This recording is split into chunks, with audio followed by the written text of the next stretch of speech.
The Dave Hooker Show. A presentation of Off the Hook Sports. Objective insight, expertise, top guests.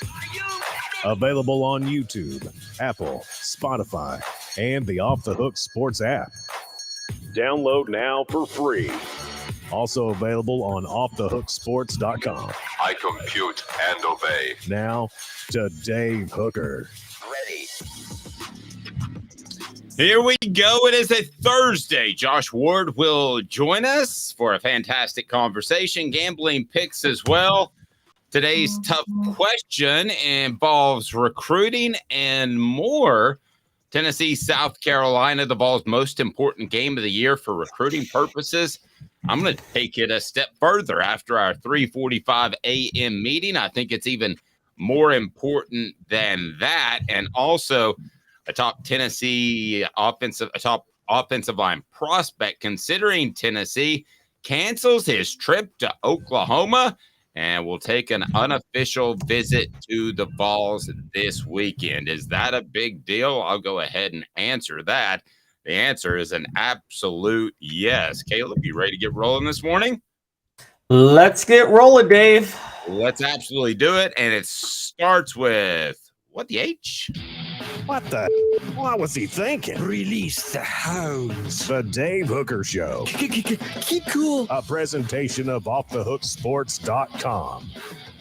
All right, so five-star offensive tackle Jordan Seaton has canceled his official visit to Oklahoma this weekend. Will visit Tennessee instead. That according to Josh Newberg.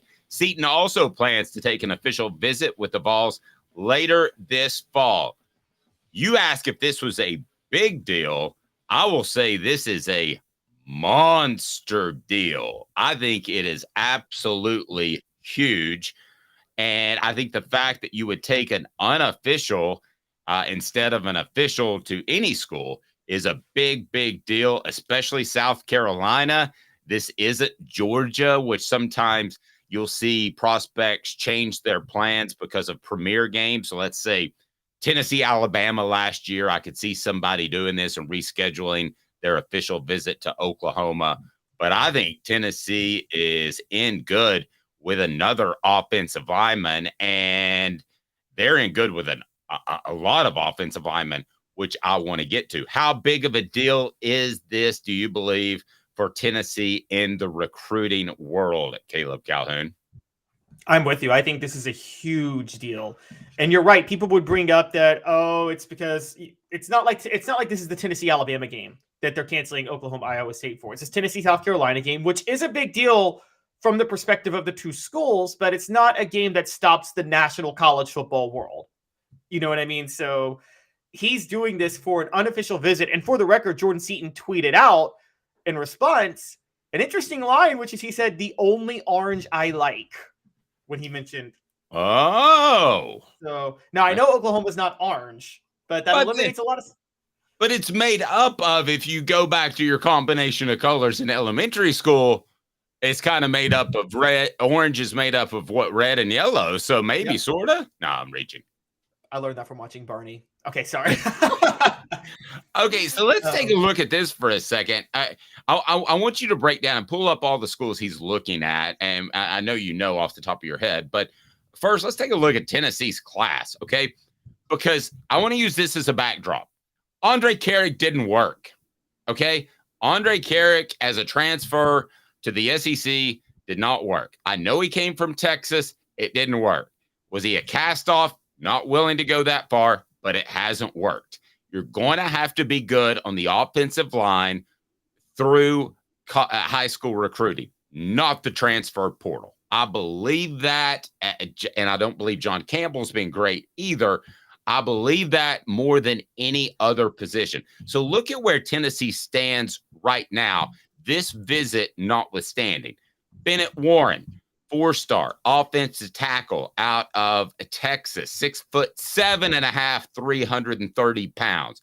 Those are kids that are coming out of college, coming out of high school, ready to play in college physically.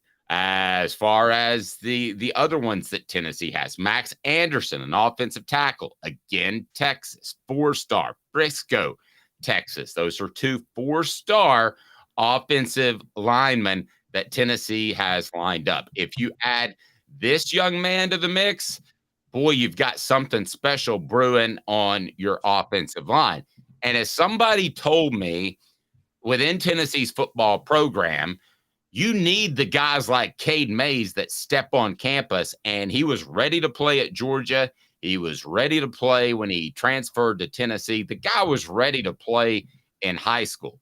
Those are the guys you need. You don't need the guys, no offense, Ollie Lane. You don't need the guys that you have to grow into players. Now, can you take an occasional Cooper Mays who has to gain weight before he's ready because he plays with tenacity? Absolutely. And look what he's become, an all SEC player. But when I look at this kind of move by this young man who's willing to go to Tennessee, I think it says a couple of things. I think it says that Tennessee's coaches are saying, you got a chance to play, and you got a chance to play right away because this offensive line is struggling. Who all else is he looking at? Please hit the like and subscribe button. We love it when people are waiting there in the morning. Absolutely appreciate you beyond words. Be sure and support our sponsors. And this recruiting update is brought to you by Andy Mason, AndyMasonRealEstate.com. Real estate experts, over 4 decades combined experience. Again, they're right below. Support our sponsors, best prices and best service. It's that simple. If you go with anybody but Andy Mason in Knoxville, you're crazy. All right. As a matter of fact, our own Tracy Morgan would say, oh, no, he wouldn't. He would say this. That's crazy. Okay. So go with AndyMasonRealEstate.com. All right, Caleb, tell me about this young man that is going to be taking his unofficial to Tennessee, not for the Alabama game, not for the Georgia game, but for the South Carolina game. I think it's monstrous news out of the chute. Yes, particularly versus Oklahoma. Now, I'm going to give a caveat here. His most recent list of top schools included 14 schools. Only 4 of them have home games this weekend. So, bit of a drop-off. So, one of them is Oklahoma has a home game. He spurned them for an unofficial visit to Tennessee. The other one is Colorado and USC. Now, again, Dion, we talked about the force he is on the recruiting trail. And so you would think this would be a game to go take an unofficial visit to Colorado. USC coming to town, and he's still choosing Tennessee, South Carolina. I mean, that's kind of a big deal. And the other one, and this is just a local factor, he's from D.C., Maryland is playing Indiana at home right up the road this week, and Maryland's in his top 14 too. He's not going to Maryland, Indiana either. He's on Maryland. Maryland's on the list because he's nearby. Probably so. You're right. Mike Locksley has done a good job at Maryland of like more than other coaches getting local talent.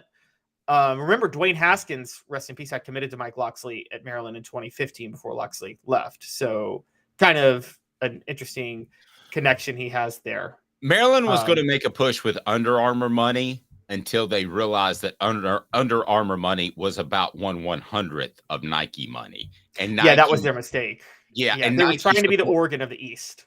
Right, and it's not just Oregon. Tennessee is a Nike school, so you would rather be tied into Nike than Under Armour. Sorry, and I know that because I covered that time for ESPN when Under Armour tried to make a strong push and become the pseudo or next Nike. So that obviously didn't happen. But continue with your breakdown of this young man. Yeah, so those are the 4: Oklahoma, Maryland, Colorado, and Tennessee that are in his top 14 that have home games this weekend. Spurning Colorado and Oklahoma for Tennessee to go to an unofficial visit to Tennessee is a big deal. And that's not a locational thing because, yes, DC's closer to Tennessee than Colorado. But let's be honest, Dave, on these unofficial visits, someone's probably still flying you out, aren't they?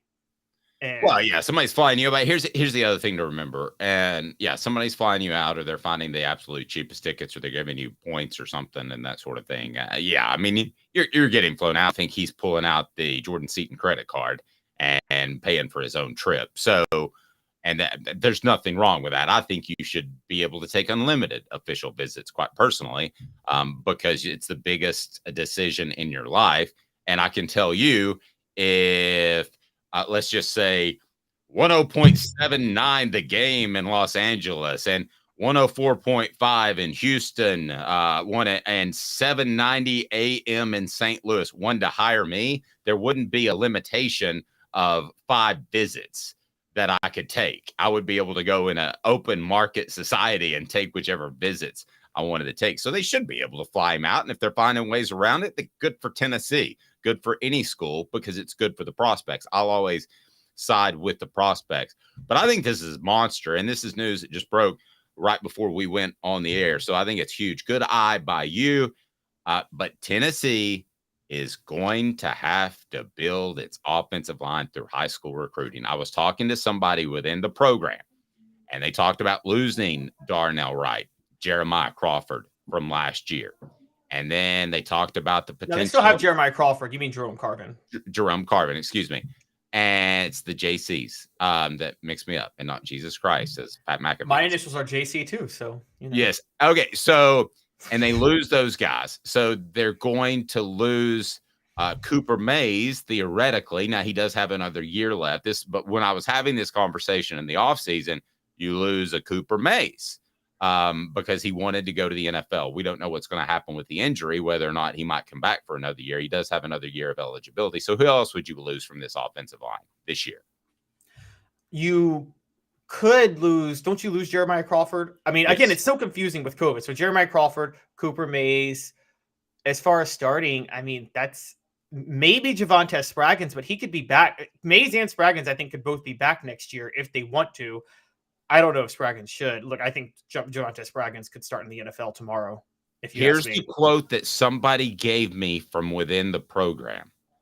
2024 on the offensive line is when it gets dicey, because the guys that you've gone after, like Addison Nichols, and I don't want to use him as a target, but they have not developed to where they need to be. And you try to fill those holes with the Andre Carriggs and the John Campbells of the world. Mixed results on John Campbell, bad results on Andre Carrick, who did not at all grade well from what I'm told. And just so you know, this isn't from Cooper Mace, okay? So everybody thinks that everything we get is from Cooper and Jacob. I know how to work sources, and it's not from them. So just so you know. But they said this quote, 2024, that's when it gets dicey. You cannot depend on the transfer portal on the offensive line. Maybe at other positions, we'll see. I've got my question marks about that too, now that we've seen Dante Thornton. But on the offensive line in particular, Caleb, you've got to have guys progress that you bring up through the system.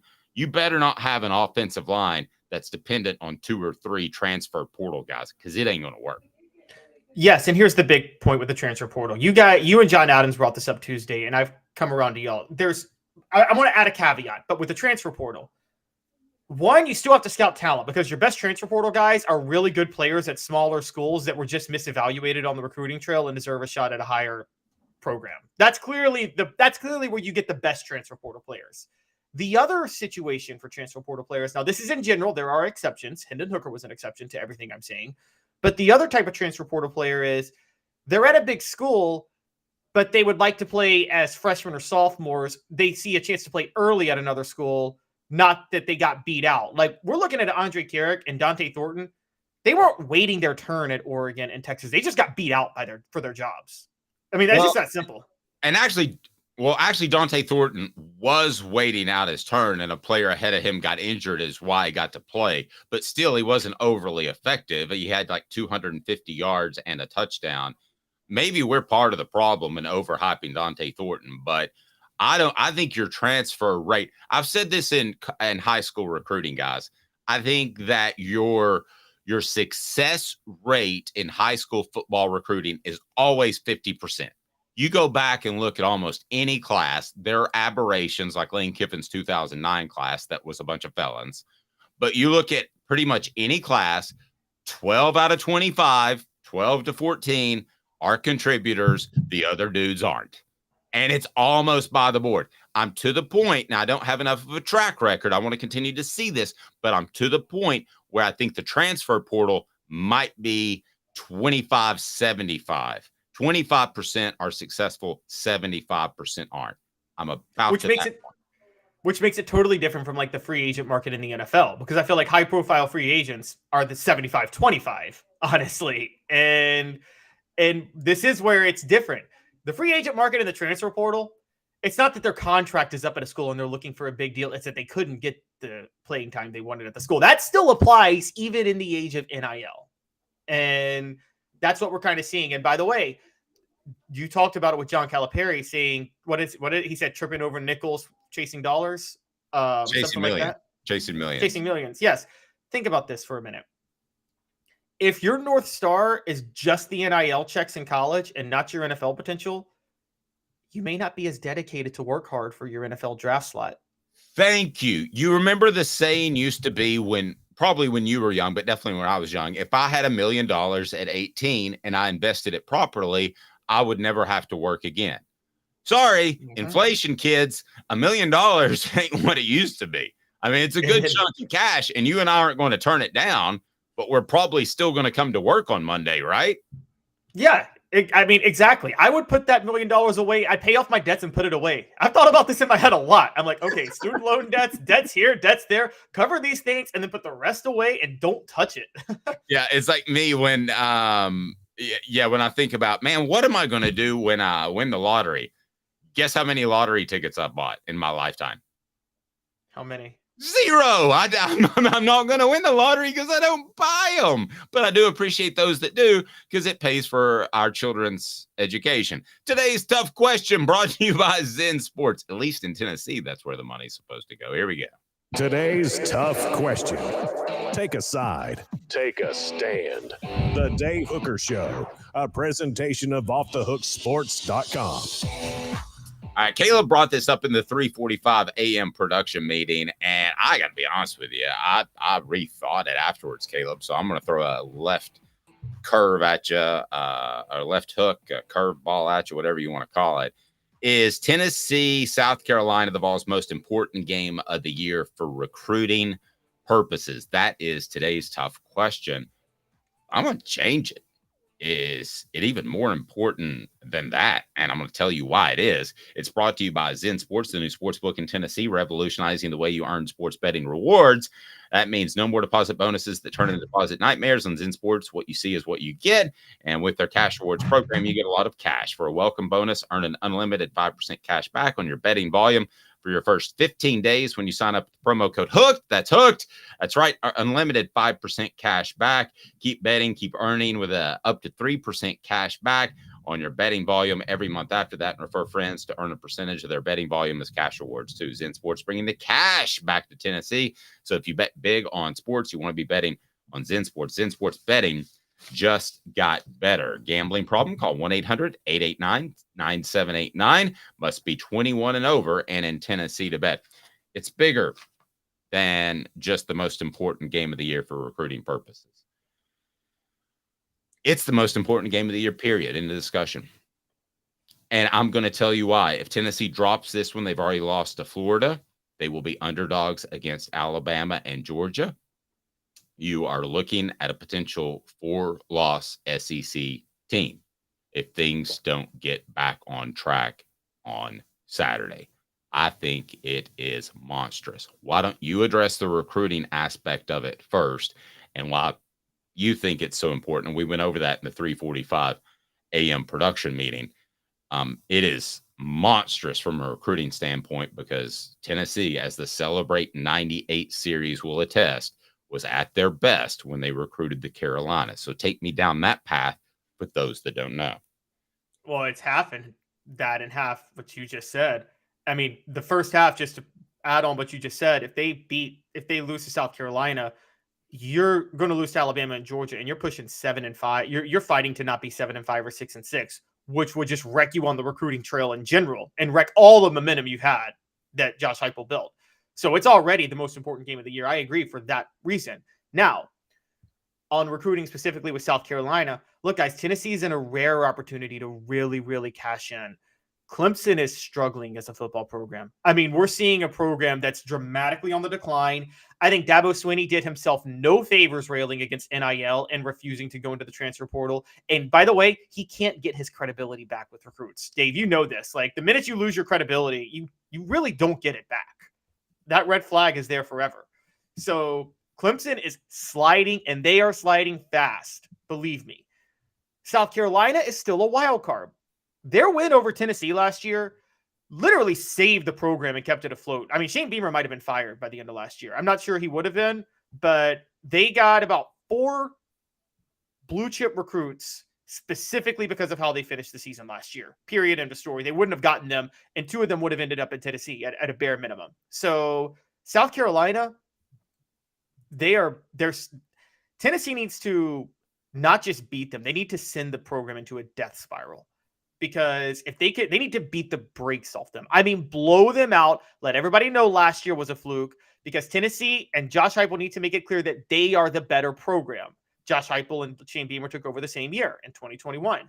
Tennessee cannot let South Carolina get competitive, because with Clemson sliding, if they beat South Carolina handily, South Carolina is Tennessee's place for the taking. They can go in there and they can pick their litter of recruits. And more importantly than that, I think eventually the SEC is going to do the pod system, the 3 SEC teams that you play permanently and 6 rotating teams. All signs point to South Carolina being one of the teams Tennessee plays annually. And if that happens, Tennessee needs to make sure that that it's very clear South Carolina is not on their level. One of the things that destroyed Tennessee in the 2000s, Mark Richt going to Georgia was the biggest. I think you would agree with me on that, Dave, right? That probably did the most damage to Tennessee recruiting. They couldn't pick pocket Georgia anymore the way they could. True, and he was a good enough coach that they won their fair share of games too. Exactly, which is why they were able to kind of close off the pipeline Tennessee built. What also hurt Tennessee? Lou Holtz going to South Carolina, and then Steve Spurrier going to South Carolina, and Dabo Swinney building up Clemson. By the 2010s, Steve Spurrier and Dabo Swinney are both rolling, icing out South Carolina. Georgia is Georgia. Where was Tennessee going to go for recruiting? That's why the 2010s, that is the biggest reason the 2010s was a decade of dysfunction. They couldn't recruit South Carolina and Georgia. Hey, I want to bring out a comment from SC Scout Guy, because I think he's one of our better commenters. He said, Caleb, stop talking nonsense. There is zero chance Shane was even close to being fired. I'm gonna back my guy here, Caleb Calhoun. I think that it was maybe a little bit closer than you think. Not fired, but at least going into the offseason on the hot seat before the Tennessee and Clemson game. Maybe that's a common ground we have, SC Scout Guy. Yeah, I would. You're right. I wouldn't say he was going to be fired last year, but I do think there would have been a put up or shut up moment, because South Carolina would have finished 6-7 had they not won those 2 games. And 6-7 Shane Beamer's second year would have been a really bad look, because guys, they were looking really bad before that Tennessee game. I will never forget how low morale was surrounding South Carolina before the Tennessee game. Quite honestly, it was one of the best turnarounds for a program I'd seen, and I give them credit for that. But yeah, it did a number on Tennessee. They lost Mazio Bennett specifically because of that game. I mean, there's no question about it. We are we're past the first quarter, so quarterly grades are out, and we've done that. But Josh Ward points out some players that, man, they got to step up their game. And I imagine Dante Thornton's going to be on this list. He joins us in exactly 90 seconds with Caleb Calhoun. I'm Dave Hooker, Off the Hook Sports. For Candace, I was really heavy into the drug culture. I was selling drugs. I was just constantly in pain. I was missing like a good support system in my life. Candace has given me everything that I need in order to successfully have a wonderful recovery, in order to have a life that I didn't even know was possible before. And it's not just about me anymore, and I love that. I absolutely love it. You can take your life back. Call Cadis today. With all that sun, sand, and salt water, the beach is a very relaxing place. Unless you wear contacts. Ow! Open your eyes to the best the beach has to offer with LASIK vision correction from Campbell Cunningham Laser Center. Sports Treasures in North Knoxville is one of the South's largest sports cards and memorabilia dealers, featuring over 10 million sports cards from vintage to modern. Sports Treasures carries a full line of hobby boxes, singles, autographed memorabilia, Tennessee Vol collectibles, fan cave decorations, and so much more. See a museum full of collectibles at Sports Treasures, 4819 North Broadway in Fountain City, and Sports Treasures on Facebook. Sports Treasures, where the real sports fan goes to shop. A college football tradition like no other. Yes, sirree, boys and girls. Or a guy that just won't leave. Wow, that is sad. The Dave Hooker Show. YouTube, Apple, Spotify, and the free Off the Hook Sports app. A presentation of Off the Hook Sports. Back to Dave Hooker. So one more comment from SC Scout guy. Dave, I totally disagree on that Beamer would have been in the hot seat. We may have to agree to disagree on this. You don't realize how badly Muschamp left this program. He was getting 5 years regardless. I don't think anybody gets 5 years. The fan base absolutely loves Shane Beamer. Should have loved his wife because he really outkicked his coverage. But SC Scout guy, I totally appreciate where you're coming from. You bring a lot to the message board. Man, it seemed to be going really south for the Tennessee game. Josh Ward, how are you, sir? I'm good. How are you guys? Where are you? You got like some sort of neat background or something? Or are you you look like you're at the, I don't know, maybe the top of Thompson Bowling Arena? I'm trying to figure this out. What do you got going on? At Food City Center, to be clear. Yeah. Oh, I'm sorry. By the way, maybe somebody with the last name Bowling reached out to Dave and wasn't too pleased about Food City Center. Maybe that'll be on offthehooksports.com before long. Oh, interesting. Hanging out in the office, the studio where we do our show. All right. Great stuff. All right. You can check Josh out from noon to 3. He is fantastic. We love him. And his articles are brilliant on offthehooksports.com. What do you think about that? Brilliant. It's pretty good. I would endorse that. I would apply and agree. So, which Vols need to step it up?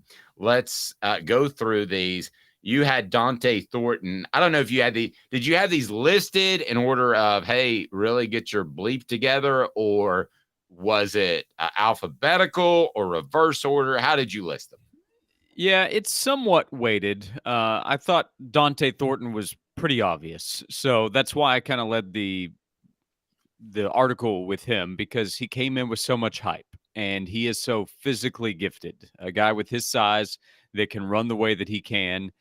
And the way that Tennessee talked about Dante Thornton, the opening press conference of fall camp for Joey Halsley, he's talking about the great athleticism and freaky talent of Dante Thornton. And earlier in the summer, when Phil Steele came on our radio show and we asked him, is there a player to watch to really emerge for Tennessee this year? And he didn't hesitate. He said, oh yeah, Dante Thornton. And that came from talking to Tennessee. Actually, he talked to Joey Halsley as well.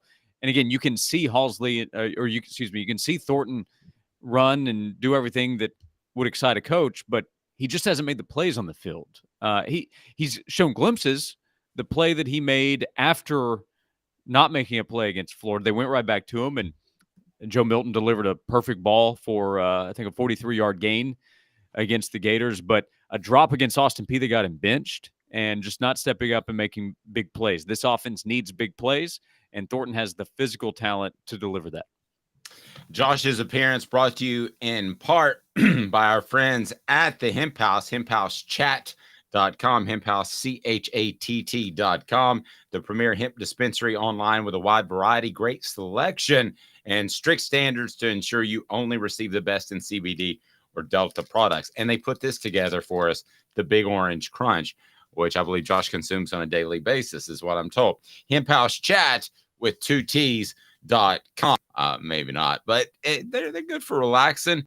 Go ahead and get on there and use the promo code Hooked. Here's what somebody told me, and this was a weird comment, because I'm looking at Dante Thornton's age. So he was born in November 30th, 2022. So how old is he right now?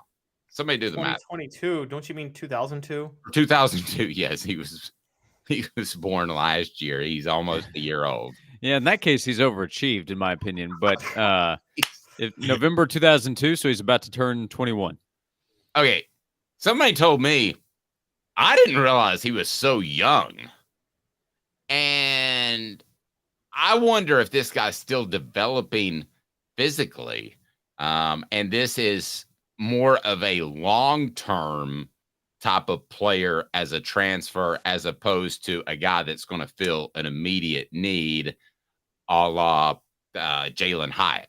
So that at least got me thinking that better days might be ahead, Josh. I didn't realize he was that young. Did you? I mean, is that young? I definitely give him a chance to grow and develop as a player, but I mean, he's been in the Pac-12 playing for a high-level program in Oregon for a couple of years, and has been at Tennessee the last few months. I mean, about to turn 21. There are a lot of players that are younger than him. Now, it's a weird time in college where, yeah, there are some 24 and 25-year-olds out there. I get that, but I don't view that as that young in college sports. Well, that was my other thing. I mean, he's right. I think he's average age probably for his class, right? Yeah, maybe draft eligible. That was the other thing that made me wonder. Maybe he's a little bit immature. Maybe I just I wonder if to this point, because really the Austin Peay game, that's not a big stage. I do wonder, has the stage, the expectation of the program, that's a big stage no matter the game. Is that a little bit too much? I wondered when he arrived at Tennessee, why didn't he do more at Oregon? He averaged more than 21 yards per catch there last year, and he had some big plays, but not a high volume. And I wondered why. My expectation was, hey, this offense that Tennessee runs, he's just going to be running wide open. He'll catch the ball. But it hasn't been there for him. And the offense itself is the next guy on the list, is the guy that's leading it, of players that need to step up and be better. That the performance to this point has been disappointing is Joe Milton. So there are a number of players where they all need to come together. But if Thornton's better, Joe Milton is better. Joe Milton, although also has to be better, and that's in a number of areas. Decision making. Sometimes I'm not sure what he's seen. He's also made some plays where it's like, well, that's why everybody can't wait to watch him play football. But for Thornton, I can't explain why he's made the mistakes that he has, but he has to eliminate those, or he's probably going to lose his spot on the field. Josh, I'm going to skip over Milton and go to the next guy, because we've discussed Milton at length in a lot of different ways. Before I get there, I want to point out with Thornton, you brought up that third down pass. You're right. That was a perfect dime by Joe Milton. And I don't think Thornton was recruited to only catch dimes. I think he was recruited to actually be able to make plays on maybe overthrows or things like that. And the thing that annoys me before I move on is I don't see the effort there. I see the opposite with the next guy on your list, and I want to know what you think, which is John Campbell Jr., which is I see the effort with John Campbell Jr. I just feel like he's making a lot of mental mistakes, maybe just struggling to pick up the offense. Is that what you're seeing with him at left tackle, or do you think it's deeper than that? I haven't sensed any kind of effort issue, no, with John Campbell Jr. He had a tough evening in Gainesville, and that's part of the challenge here in some ways, is that Tennessee's played one real game out of four. So a lot of it's going to be weighted in how that game went, in my opinion. So here's the next test against an SEC team. But Campbell had this block that got everybody excited, went viral. Former linemen are sharing it on Twitter, and should have, where he drove a Virginia linebacker who didn't see Campbell coming and got everybody fired up. But Virginia's terrible. So what you do against Florida and what you do in the SEC is going to matter in the Austin Peay game. Again, it comes back to that, because that game shouldn't have mattered until it did, because they were playing so poorly. And the offensive line performance over the last few weeks, most notably Florida, but Austin Peay as well, was just not good enough. So, maybe it's understanding the offense. Part of it could just be physically losing battles, especially in that Florida game. But Campbell in August was getting some talk. Remember, this is all behind the scenes. Nobody's seeing practice. So word starts to come out, man, watch for Dante Thornton. Man, watch for John Campbell. We've solidified that left tackle spot with him coming in. NFL teams need to watch out. And I assure you, NFL teams have not been impressed by what they've seen. But I do like Campbell's attitude. I do believe that he cares about playing high-level football at Tennessee to try to get to the next level in the NFL. So I don't think effort's an issue. Performance just needs to be better. Yeah, and I want to say this. Offensive linemen oftentimes look like they are not giving effort when they're unsure. So I'm very hesitant to question offensive linemen and effort, because if you're unsure, it looks like you don't play with effort, which I think are two totally different things. Elijah Is Herring. it fair though? Is it fair for me to question Dante Thornton's effort the way I did though before we move on? Because I haven't seen him fight for balls. Yes, different position. Totally fair. Elijah, totally fair. I got no problem with that. Elijah Herring at linebacker. He just continues to have. He played well last week, but the Keenan Pili thing was an issue. They didn't want to lose him. I would put him right up at the top of the second tier of players you didn't want to lose, behind maybe Milton and Cooper Mays. And they did lose Cooper Mays, but Elijah Herring, I think that he's going to end up being a very good player. They need him to be a very good player like September 28th, September 29th, September 30th. Yeah. If we want to talk about effort, never an issue with Elijah Herring. He sometimes like, hey, you don't need to give as much effort, man. You can save it for the next play. For him, it's just he's continuing to learn the position. And I do think that we found out that the excitement about the depth at linebacker was overblown in August. And maybe part of that was, well, by midseason, these guys will be ready. But we found out that Tennessee needed that depth to show up by week 2. And there have been some challenging moments for Elijah, but again, his effort is there. Thought he played better against UTSA. Let's see against South Carolina. I'm sure that the Gamecocks will try to find ways to get him in mismatches in the passing game and see if they can take advantage, see if they can get him out of position in a number of different ways, like Florida was able to do. And that goes for Herring and other defenders too. But Aaron Beasley, I think, is a really good player for Tennessee, also a max effort guy, and somebody that Herring can learn from. I'm sure that he's talked to Pili and tried to learn from him as well as linebackers coach Brian Jean-Marie. And maybe Herring goes out and plays really well on Saturday. I wouldn't even be surprised to see that happen. But his performance the last few weeks is a reminder that, okay, depth is still a work in progress at linebacker. And Dave, you're right. They're hoping that progress shows up this week. Caleb, would you like to ask about Kamal Hadden as Josh broadcast from the Starship Enterprise? I was going to bring up. I love the beat drop. Josh, do you think look, there's the missed tackle Kamal Hadden had, but he only allowed one catch on 4 targets against Florida. Do you think part of the annoyance that people have with Kamal Hadden is how much he talks when he's on the field and how much he jaws? Is he almost like the college football version of Dylan Brooks? Yeah, that's interesting. Yeah, probably because like Dylan Brooks, Hadden can make plays. Dylan Brooks is a solid NBA player. Nobody wants to hear NBA talk, I'm sure, but people are talking about him like, okay, well, he's going to have to go play overseas. Like, no, he's going to get an $80 million contract to play. Kamal Hadden, a lot of I'm still getting daily messages saying Hadden's not going to play this week, right? It's like, well, yeah, I'm pretty sure he's going to start just like he did this past week. The coaches still believe he's one of the top corners on this team. That could be an indictment on the group. I get that. But Hadden has playmaking ability. But the South Carolina game last year, when he's playing poorly, the team is getting demolished, and he's talking a lot of trash. Nobody's going to like that. And then the effort or lack thereof against Florida, that's going to upset a lot of people and should.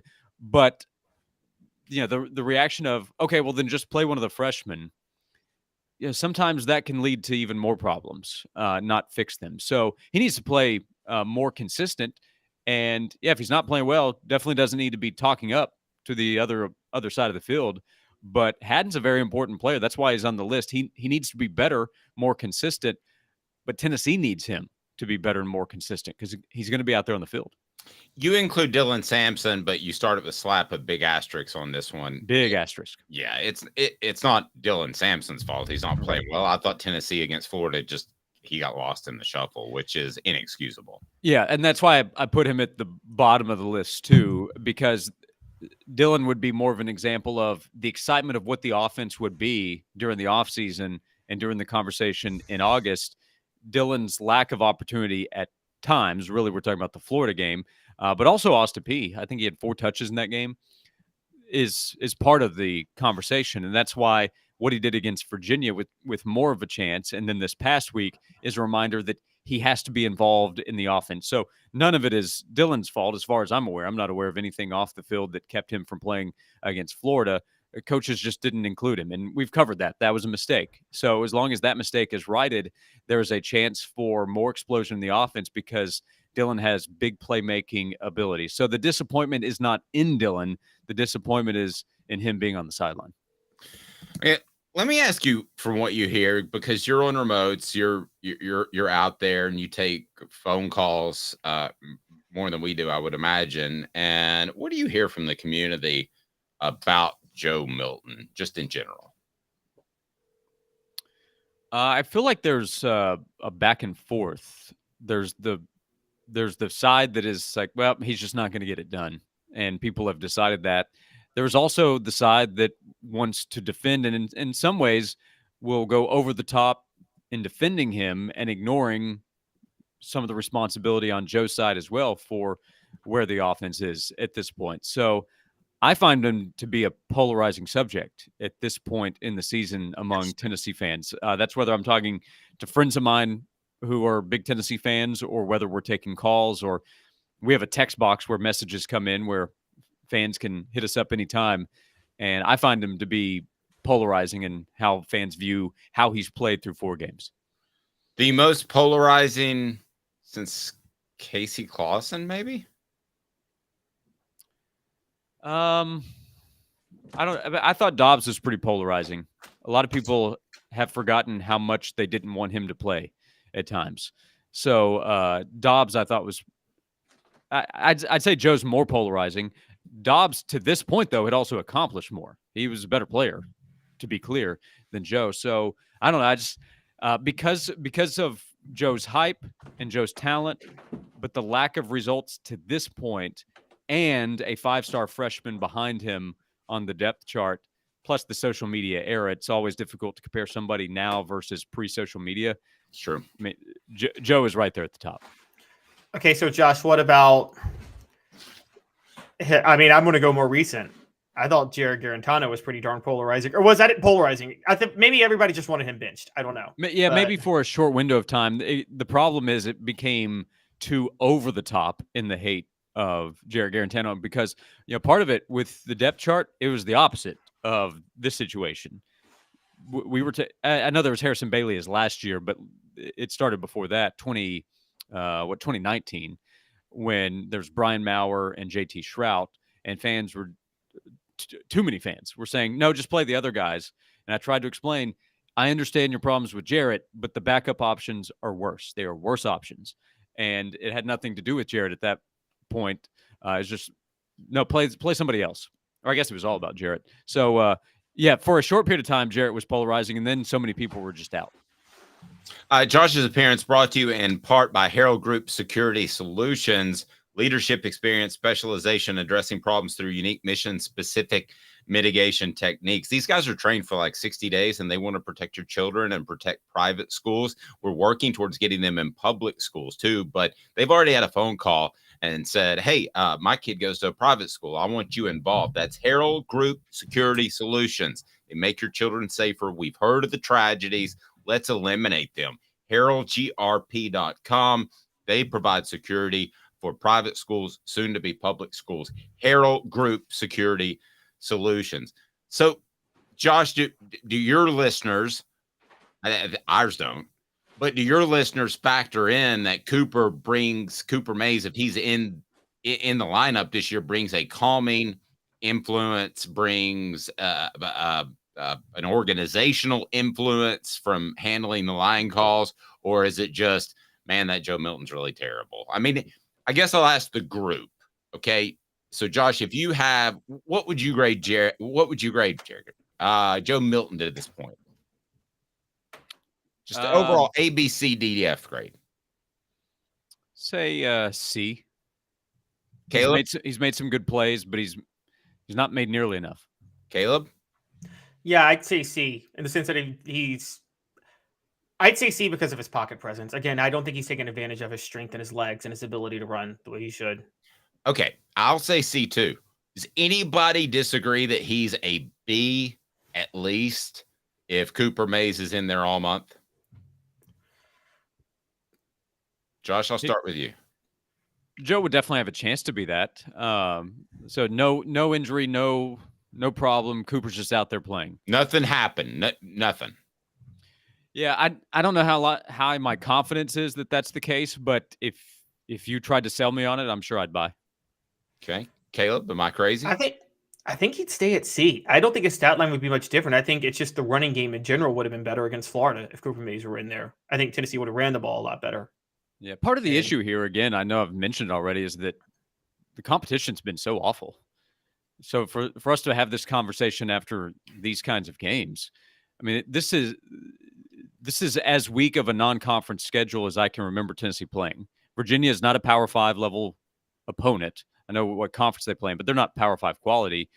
FCS team and then a UTSA team that's reeling, didn't have their quarterback. So, and then Florida, I think Florida's a pretty good team, but that's at best a tough road environment. But that was also a terrible overall performance. So that's part of the concern. That's why getting it fixed has to happen very quickly, because after this week is when the competition really heats up. This is a great chance. It's a night game at home. I'm saying something that everybody knows, you guys know very well.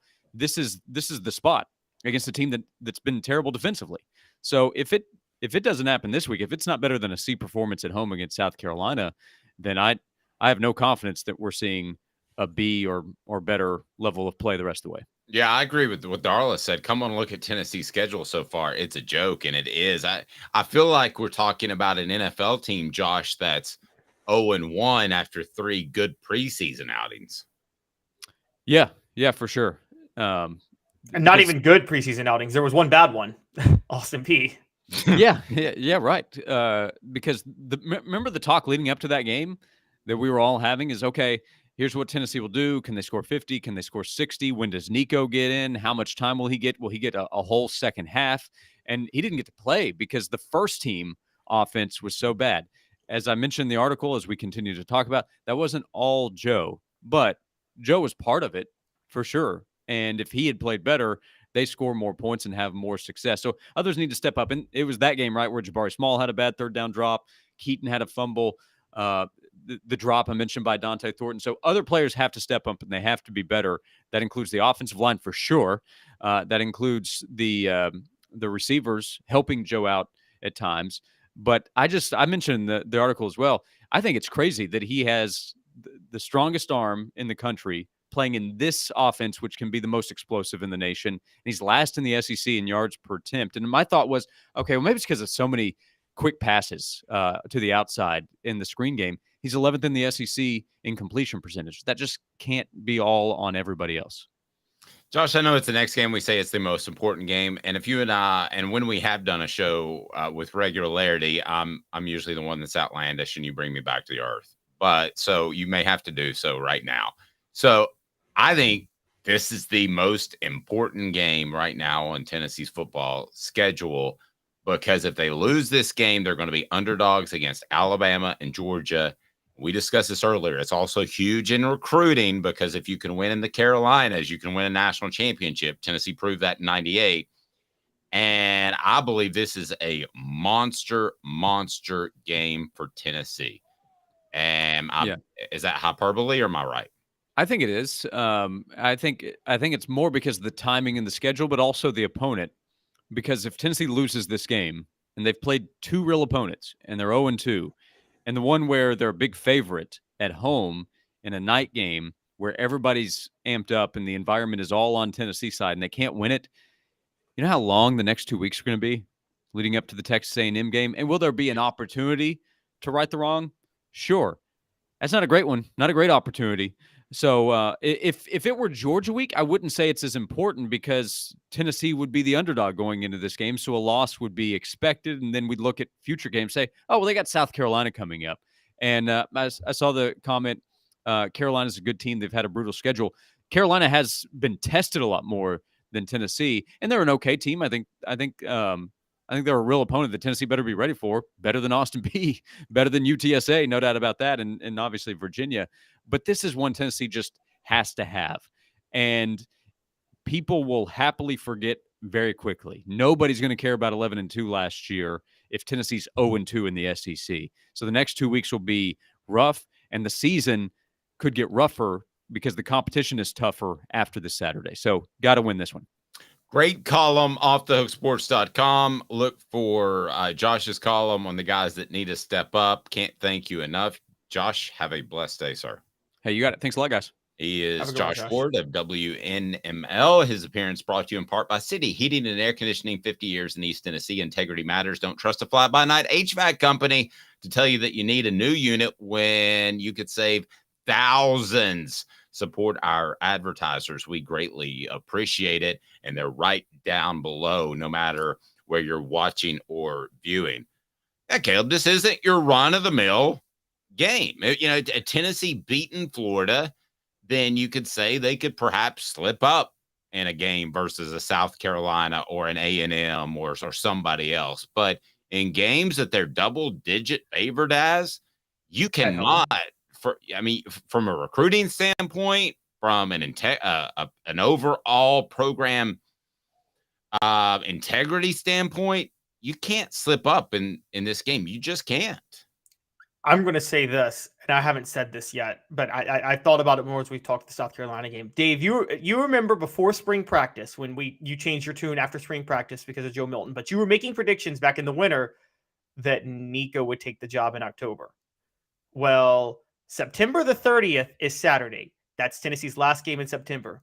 If they lose to Joe Milton, if they lose to South Carolina and Joe Milton looks like he's looked through the first 4 weeks, like so inconsistent, you might be closer to your prediction than you even thought, because I don't think the coaches can withstand the onslaught of demands for Nico at that point. Do you? You know, it's so funny you brought that up because I was thinking that this morning. I mean, what happens if you lose to South Carolina and you're 0 for 2 in the month against and the you got SEC? 2 weeks off again before your next game? Yeah, imagine the cost. I think then the great unknown. Now, I have been told that Nico is ready to play. That if he had to step in, let's say there's an injury in the first quarter, that Tennessee would be just fine. But your point, which you've continually brought up, that he needs to gain weight, is probably true as well. I didn't have an opportunity that the conversation got cut short with somebody in Tennessee's program. But I will tell you this. He is ready from an X's and O's and handling the huddle to step in and play. Now, does he get hurt because he's too light? I don't know the answer to that question. And that has to be a concern. Now, you've said, which I disagree with respectfully, that you can get beat up and it can affect your mindset for the rest of your college career, which probably happened to Joey Matthews in 1998 when he went live in spring practice against Tennessee's 1998 national championship defense. But I think for the most part, the true warriors will bounce back from things like that. And I think Nico is a true warrior. I agree, and that's where you want to test intangibles. I actually wanted to ask you about 98, funny enough, because you were covering the team. I saw, not going to name it, but I saw a really dumb Twitter thread that was defending Joe Milton by saying, well, look at how T. Martin started through the first 5 games in 98, which he did play poorly those first 5 games. But Tennessee started 5-0, and they played that was the toughest 5-game stretch to open the season in the history of Tennessee football, whereas this is the easiest 4-game stretch to open the season in the history of Tennessee football. But Dave, you were there. I know there wasn't Twitter, but were there a lot of call-ins on radio shows calling to bench T. Martin early in the season because of the way he was playing? No, because they won and they beat Florida. Here's the other thing that we know now that people didn't know back then is the playbook was so limited. And don't forget, he had the key run against Syracuse. So I don't know what his stat line was, but just off the top of my head, he would have to get a B+ or A. Even though the offensive playbook was so limited because they didn't trust him yet, which frustrated him. They beat Florida with a very conservative game plan, made plays on defense. And no, I don't remember any of those calls whatsoever. Who would Tennessee have gone to? Joey Matthews? That's the thing. There was no backup quarterback. I just think it was the and you're 4-0. And here's the other thing too. So we're kind of it's two different things. It's apples and oranges, because you have to ask Joe Milton to do more in this offense than you had to ask T. Martin to do in that offense. So there's more onus on Joe Milton than there was on T. Martin, even though T. Martin wanted more onus, if that makes sense. Right. The only time I think there might have been a question, though, was it was the Auburn game where T. Martin goes to Auburn. If you remember, T. Martin played horrible in that Auburn game. Tennessee won because of the Sean Ellis pick 6, and then the defense, remember, stopping Auburn 4 times on like the 1-foot line, and they win 17-9, but T. Martin doesn't do anything in that game. And then Jamal Lewis goes down for the year right before Georgia. So I feel like between Auburn and Georgia, just that 1 week, I wonder how many questions there were about T. Martin at that point, because you're thinking, oh, you're going to need him more now with Jamal gone. Rocky Top Tom says, Joe C., if Joe has the worst game ever on Saturday, it's incredibly too late to insert Nico at this point. The cupcake games would be perfect to put him in, transition him, and get him ready. I'm gonna defend my guy Caleb with a piece of information that I was told they're splitting the snaps, the first team snaps 50-50. Okay.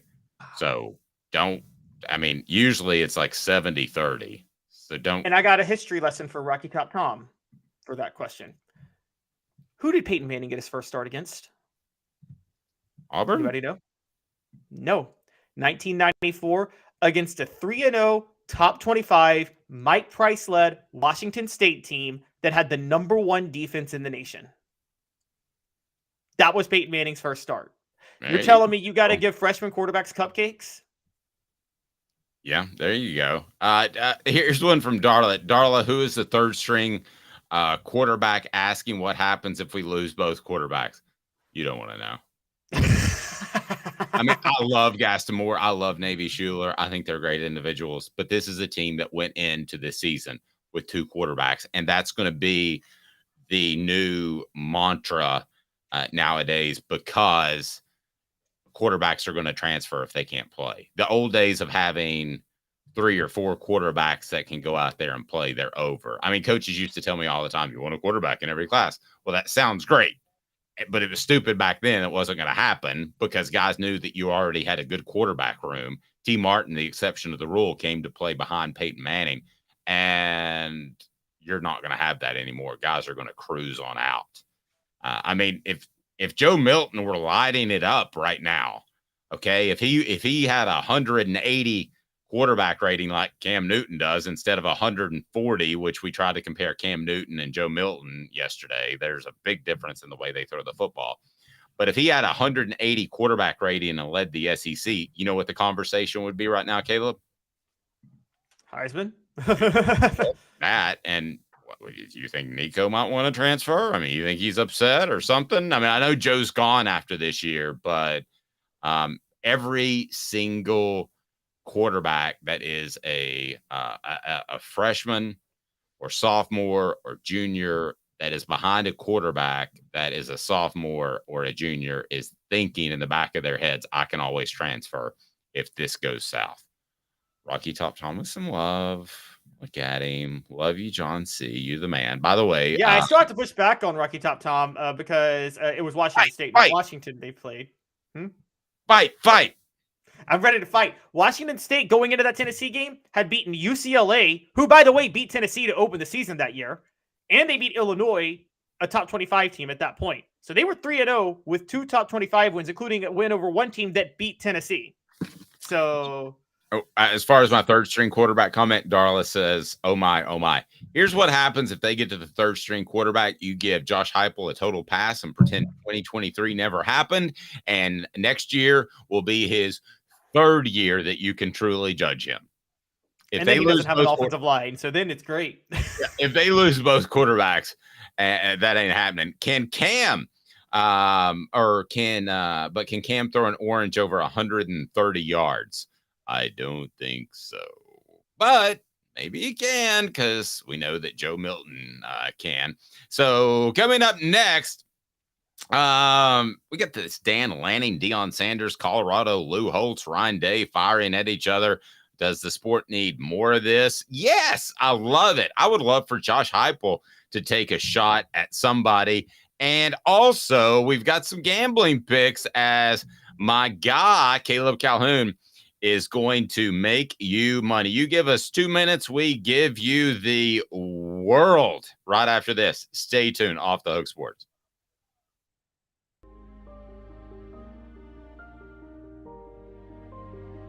Our family has been creating one-of-a-kind pieces of jewelry in West Knoxville since 1986. Each piece is a combination of unique processes that bring your idea to life.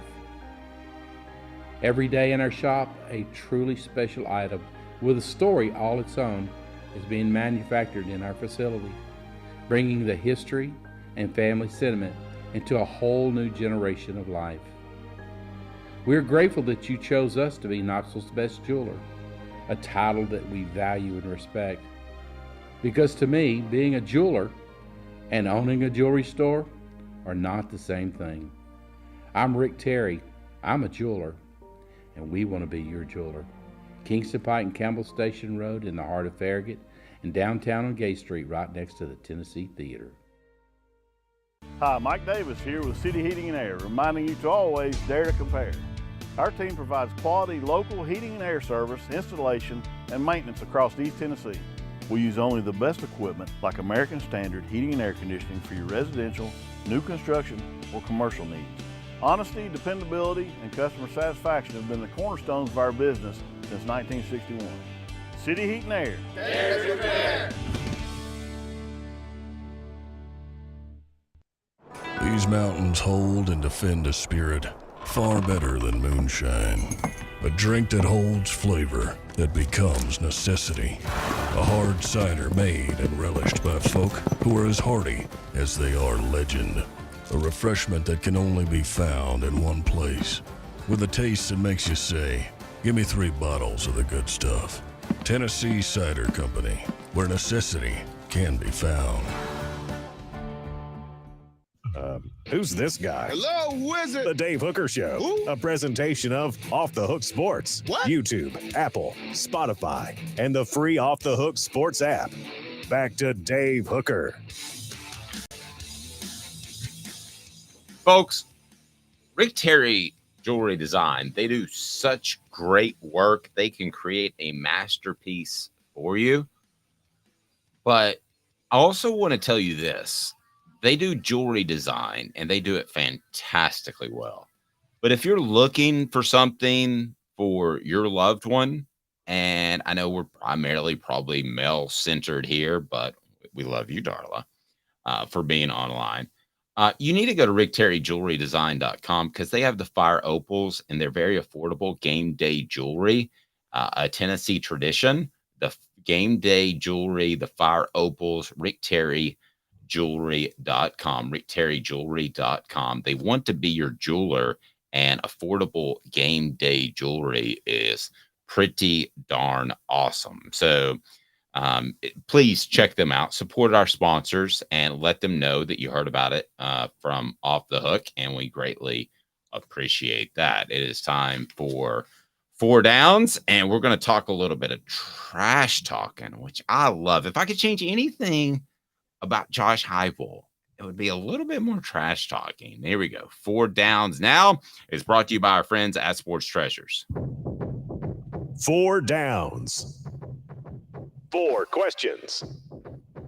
4 answers. The Dave Hooker Show. 4 Downs. A presentation of OffTheHookSports.com. So give me some background if you can, Caleb. We got Dan Lanning and Deion Sanders going at each other. We got Lou Holtz and Ryan Day going at each other publicly. That's what's different. Don't think for a second that Josh Heupel doesn't hate Eli Drinkwitz, and he does at Missouri.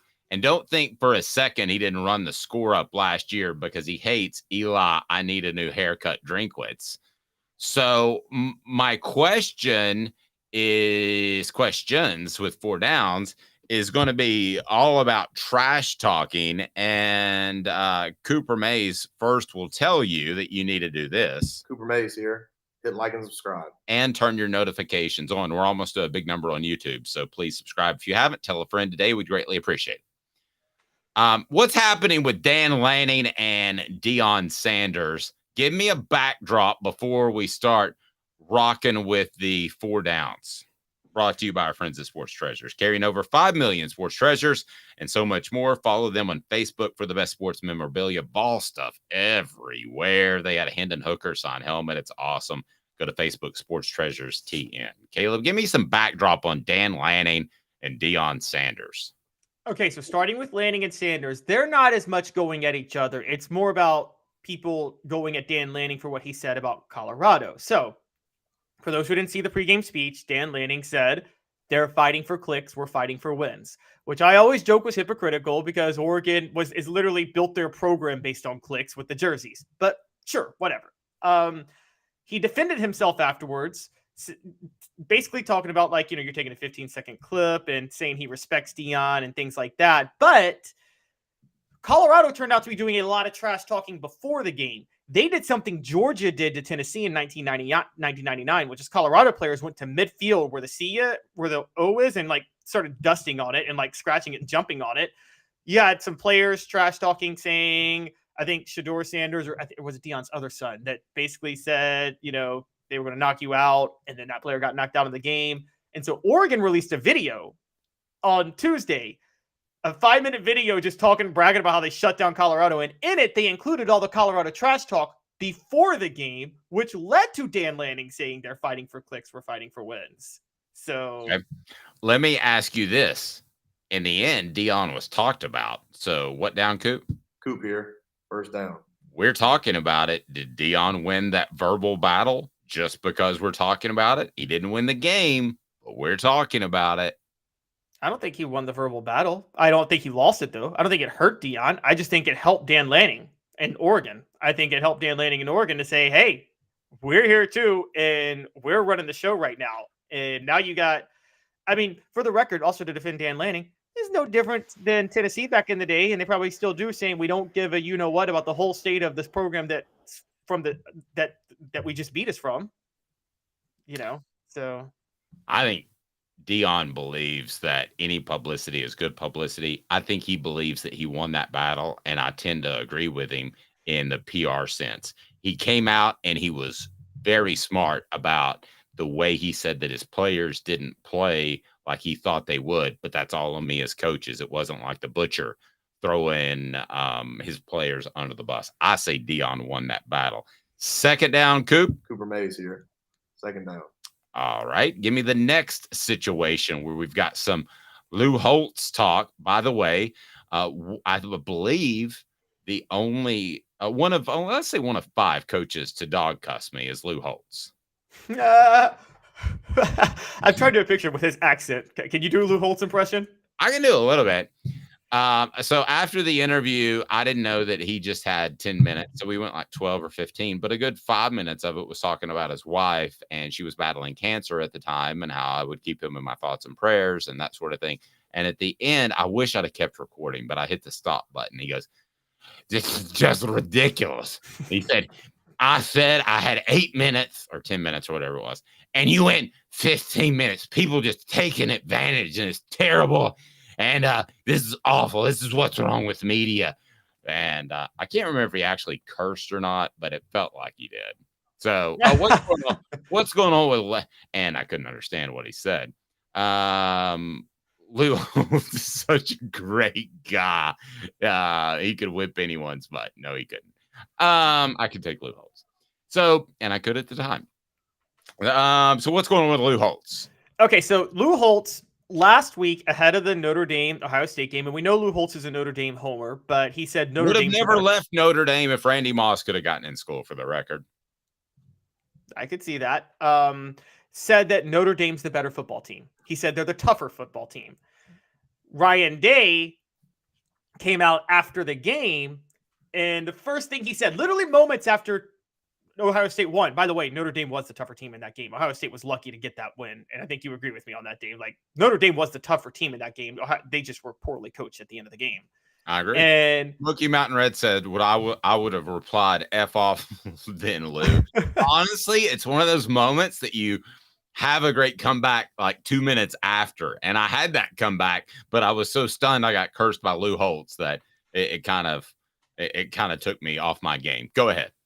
Okay, so what happened is Ryan Day said, "I'd like to know where Lou Holtz is right now after the win." He said, "What he said about our team, I can't believe. This is a tough team right here. We're proud to be from Ohio.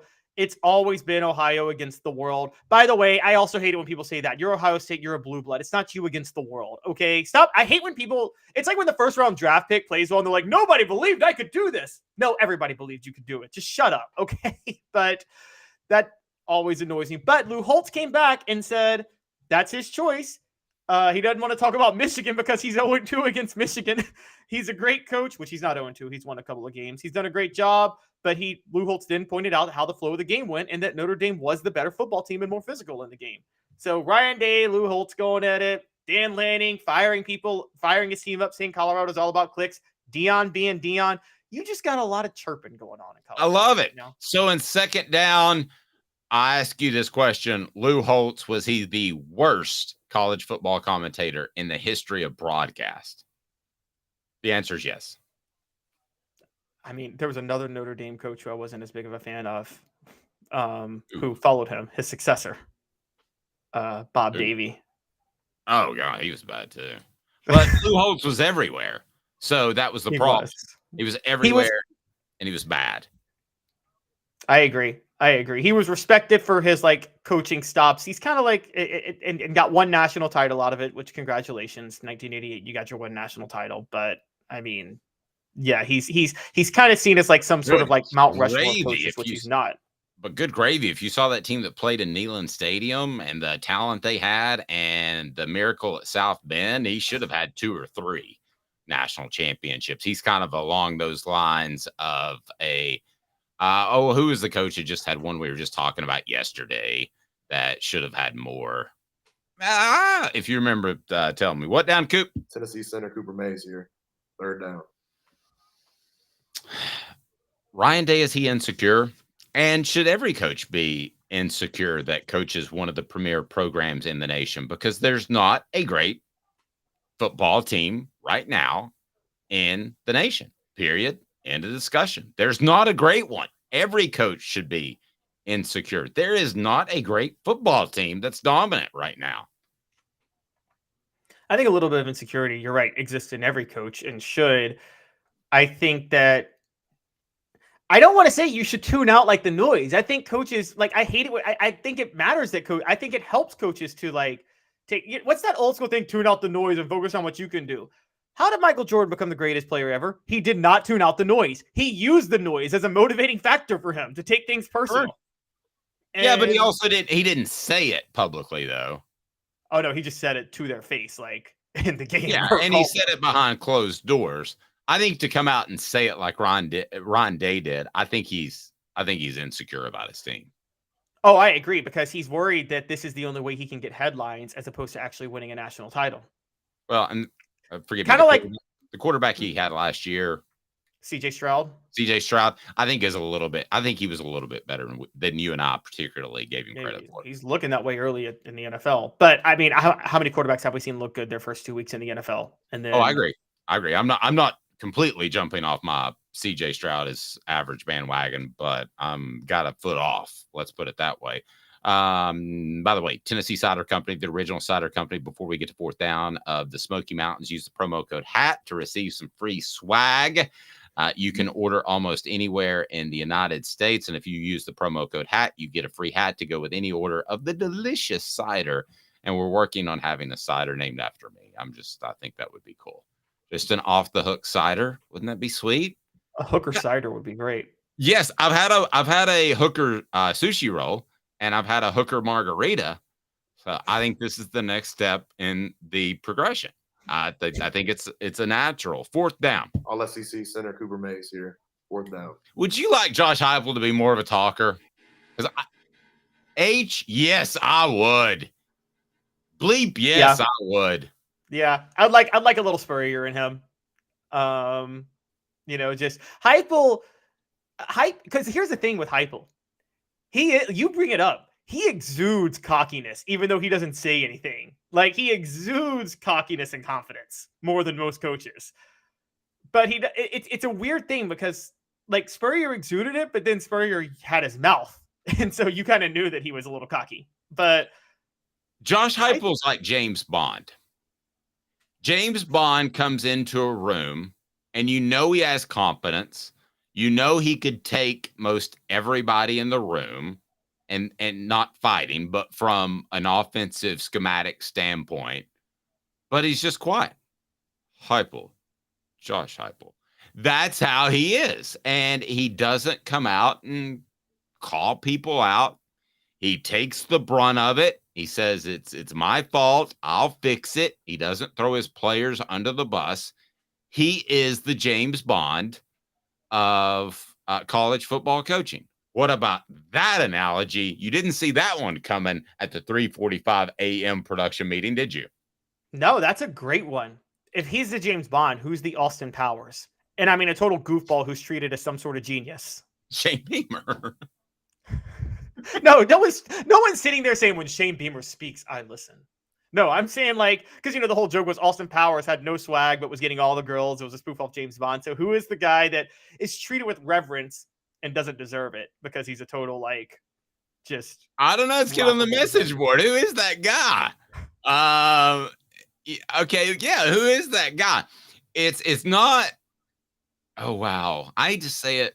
Rest in peace, but it might have been Mike Leach because I don't think he was an offensive innovator. I think he copied an offense from Hal Mummy and ran it and wasn't very flexible. But I don't want to talk about those that have passed away. Lane Kiffin, I would disagree. I think that he is adjustable. I think he has changed his offense over the years. I think it's Shane Beamer being a goofball with all the nobody looks at him. Nobody in the media is like when Shane Beamer speaks, I listen. They did 2 SEC media days ago because he dropped all the, he came out with the gold chain and the picture, the eyeglasses and all that stuff. So they kind of did. Oh, wait, I got one. Could it be Bobby Petrino? Whenever he talks offense, we listen.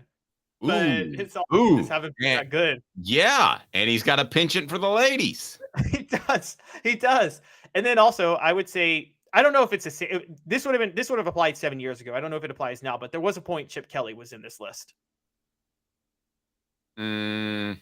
Chip Kelly's odd to me because I think he was like Hal Mummy and Mike Leach. I think he was ahead of the game, but then didn't adjust. So, yeah, I think he's very similar in that he was way ahead of the game, and then the game caught up to him, and he didn't adjust. Gambling picks are right now, and they're brought to you by our friends at Zen Sports. Also, Chattanooga Mortgage. Congratulations. Your home search just got easier. Buying a home in Chattanooga has never been easier than Chattanooga Mortgage. Go to chatwith2tsmortgage.com. That's chatwith2tsmortgage.com. Also, shout out to our friends at Meridian Insurance, covering your world. I save like a couple of $100 a month. Are you paying too much for insurance? Probably so. You can click right below for a free quote. ShandaHasYouCovered.com. ShandaHasYouCovered.com. In these times where the inflation's crazy, an extra $100 or $200 in your pocket because of your insurance is a pretty nice thing to have. Gambling picks brought to you by Zen Sports are now Caleb Calhoun. So you get me started. If I agree, then it will be Hank Kingsley telling me, hey now. Or if I disagree, it'll be Tracy Morgan saying, that's crazy. All right, what do we got? Well, first of all, 20-9 last week, guys. Are you putting your glasses on? 20-9? 20-9, 2-1. We are 52-37 on the year. I am balling. All right, so let's go this week. What is Caleb? I'm your Huckleberry. That's right. He is your Huckleberry. All right. What do you got? Get me rolling. All right, so we got a Friday night matchup that's kind of intriguing, a top 25 one. It's Oregon State. It's Utah at Oregon State. Utah's 3.5-point underdogs. I'm going to take Utah to cover Utah plus 3.5 and the under. I've been betting against Utah for 2 weeks because Cam Rising's hurt. That defense is good. No, I agree. And they're the most physical team west of the Mississippi. Hey now. So I will take Utah. All right. Kentucky, Florida, go. Next one. Every model is saying pick Florida to cover and even pull the upset. I'm going opposite. And here's why. Dave, you've taught me about this. Florida practices at night. Kentucky practices in the morning. This is a noon game with Kentucky at home. Advantage Kentucky. And that's the advantage Florida had over Tennessee, by the way, with it being a night game. And so I'm going Kentucky to cover and win. And I'm going with the under because I think Florida's offense will just be a disaster. Interesting one. I'm going to disagree. That's crazy. I think Kentucky's actually a better football team and will win. Well, I said Kentucky will win. That was my point. Oh, okay. Well, then I said they'll cover. Yeah, Kentucky covers. Sorry, go ahead. Yes, Kentucky covers the 1 point spread and the under 44. All right. Arkansas, Texas A&M. Arkansas take plus 6.5. Go all in on this. Plus 6.5 Arkansas. This game is always close, and Texas A&M just lost their quarterback for the year. Hey now. It's an old Southwest Conference rivalry game. I think that means a lot to the fans. Doesn't mean a lot to the players who weren't born when the Southwest Conference was around, but they'll hear about it all week. So yeah, I'll and 6.5 in favor of Texas A&M is insane. That's way too big of a spread. Yeah, especially since they're going to slow down the clock. I mean, the two teams might not score 20 points combined. All right, and then we get to Auburn, Georgia. Auburn is going to cover the 14.5 point spread, and I'm going to take the under in this one, 45.5, because Hugh Freeze's offense is not going to score much against Georgia, and Georgia's offense is not going to score much against anybody. So Auburn's covered. I'm with you. Georgia plays down to competition. Texas, Kansas. By the way, this is a top 25 game. Kansas is one of those basketball blue bloods undefeated, along with Kentucky and Louisville and North Carolina and Duke. But I got Texas covering the 16.5 point spread. They won this game last year, 55-14. They're at home this year, and they're better. And I think you take the over because I think the offense is going to roll.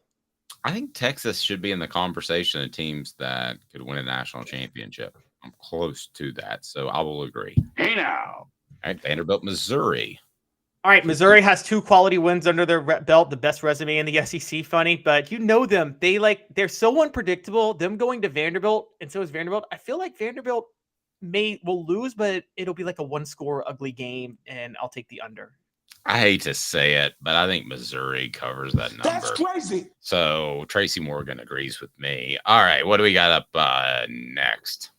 All right, LSU, Ole Miss. LSU minus 2.5. I'm taking that all day. I think they blow out Ole Miss, and I'm taking the under 67.5 because Ole Miss scored 10 points last week. I don't think they're going to score that much more this week. Hey now. Frustration setting in at Ole Miss, and talking to some people around the SEC. The Rebels might be the disappointment team of the conference. Don't be surprised if that happens. And I think LSU has not played its best this year, which has gotten their attention. So I think LSU does win and win easily. Notre Dame at Duke. My instinct. I will say this. I would disagree with you on the under because I think LSU wants to add points and not necessarily to run up the score, but to fine tune that offense. Don't be surprised. Oh no, I think LSU will score. I just don't think Ole Miss crosses 14 points. Agreed. But I could easily see this. I could see LSU scoring 45-50, and I could see Ole Miss being in the 14-16 range. If Ole Miss scores 16, LSU needs at least 52 to win to cut for the over. So agreed. Wow, big. You're betting on LSU huge on that. I think LSU wins big. All right, so my advice is don't bet this game, but by Dave's contractual obligation, I have to bet every top 25 game, so I'm doing it. Because I don't know, but it's Notre Dame at Duke, and I'm taking Notre Dame -6, but I'm taking the under because of Marcus Freeman's defense, but I don't want to bet this game. That's crazy. I'll take Duke. Big game on campus. Walking into a buzzsaw. I think they'll keep it close. I do love the under. Tennessee, South Carolina. Do we want to save that for last? Yeah, we'll save it for last. That's fine. Okay. Right after that, Alabama at Mississippi State. Alabama -14.5, under 46.5. Alabama showed last week they're going to win with really, really good defense, old school. Think like a 27-3 game, something like that. Hey now. Agreed. Picks of the week, the ones that actually make you money. You've got 3. Tell me what you got. All right, USC at Colorado. I did the under with Colorado, Oregon last week. I am the under 73.5 for USC and Colorado. Even if USC scores a lot, I don't think Colorado can move the ball on elite defenses. And I'm not saying USC's defense is elite, but it's good enough. Hey now on the under, but that's crazy. I think Colorado covers the 21.5 point spread, which I know is not your key bet, but I think they'll bounce back and play better than most people think. Then Arkansas, Texas A&M. Yep, all in, guys. Arkansas plus 6.5. This is the easiest SEC bet of the week. They're not going to lose by a touchdown to Texas A&M. It's not going to happen. There he goes. He's feeling it. I'm your Huckleberry. All right, Syracuse, Clemson. This is the worst line of the week nationally. Syracuse is undefeated. They're welcoming Clemson to town. Clemson is 2-2. You know morale is low with that program right now. They've all but quit on the season to be out of the playoff race in September, and they just suffered a tough overtime loss. You think they're going to be up for this game against a team on the road that's in the top 25 and undefeated? I might take Syracuse money line. There you go. All right. Lastly, we have the Vols. So let's talk a little bit of Vols and what you see of this game. I'm not going to give my official pick, but I will give you my pick in terms of what I believe happens in this game. So right now, the number seems to have settled at 12. Tennessee, a 12-point favorite versus South Carolina. The over is 63.5. You like Tennessee minus the 12. You like the over. Why? I think Tennessee figured out some kinks on offense last week that they finally have realized how the best way to maximize Joe Milton's potential. South Carolina, we talk about how Tennessee hasn't been tested by elite defenses this year at all. South Carolina is still worse with their pass defense than maybe anybody Tennessee's faced this year. And that's crazy to say. So Tennessee should be able to air it out easily on South Carolina. I think South Carolina is going to air it out on Tennessee, which is why I'm going the over. So the difference, I think, is Tennessee will at least get a couple of possessions stopped on a pass rush where they can force a turnover here or there, which is why, Dave, I'm looking at like a 56-42 type of game for Tennessee to win. I'm not going to give my official pick quite yet, but I will tell you, I think Tennessee will be able to control the line of scrimmage offensively, and that means a lot because they haven't at times this year. I think that I'm leaning towards Tennessee covering that 12, and I think that the Vols will play really well against South Carolina. I didn't feel confident they'd play well against Florida, but in the end, is Joe Milton going to have you picking Tennessee to win by 12 is based off one thing and one thing only. Joe Milton can't have a streak where he goes 1 for 8 or 1 for 6. If that happens, then South Carolina stays in the game because it throws off Tennessee's tempo and the rhythm completely. So basically, you're betting on Joe Milton, whether you like it or not. Yes, and if he lets me down, he won't have to answer to me. He'll have to answer to Josh Ward's callers for 2 weeks because there's no game next week, and the Nico talk will explode. Well, even if they win by 10, it's not going to, the Nico talk's not going to explode. But if he has the 1 for 8 streak, you think it explodes? If he has a 1 for 8 streak and they win by 10.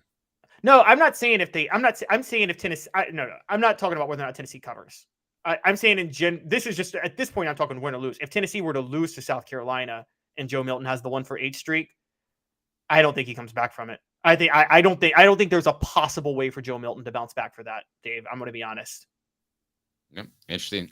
SC Scout Guy, and we love his input, says, I think South Carolina is going to come out throwing and attacking that secondary fast. I think the plan will be to score and score as fast as they can. Well, nobody says they want to score as slow as they can, but I do think Tennessee's secondary is vulnerable, and I think this whole game just rests on Joe Milton. I think it's incredibly simple. He's Caleb Calhoun. I'm Dave Hooker. Those picks brought to you by our friends at Zen Sports. And I will tell you right now, Zen Sports is the new sports book in Tennessee, revolutionizing the way you earn sports betting rewards. That means no more deposit bonuses that turn into deposit nightmares. You got to check out Zen Sports. On Zen Sports, what you see is what you get with their cash rewards program. You get a lot of cash for a welcome bonus. Earn an unlimited 5% cash back on your betting volume for your first 15 days when you sign up with the promo code HOOKED. That's HOOKED. Unlimited 5% cash back. Keep betting, keep earning with up to 3% cash back on your betting volume every month. After that, refer friends to earn a percentage of their betting volume as cash rewards too. Zen Sports, bringing the cash back to Tennessee. So if you bet big on sports, you want to be betting on Zen Sports. Zen Sports betting just got better. Gambling problem? Call 1-800-889-9789. Must be 21 or over and in Tennessee to bet. This has been a presentation of Off the Hook Sports. We appreciate you. Like, subscribe, turn your notifications on. Leave us a review as well on the Spotify and the Apple and all that good stuff. And thanks for being a part of our program, which airs live at 10 a.m. Monday through Friday. For Caleb Calhoun, I'm Dave Hooker, Off the Hook Sports.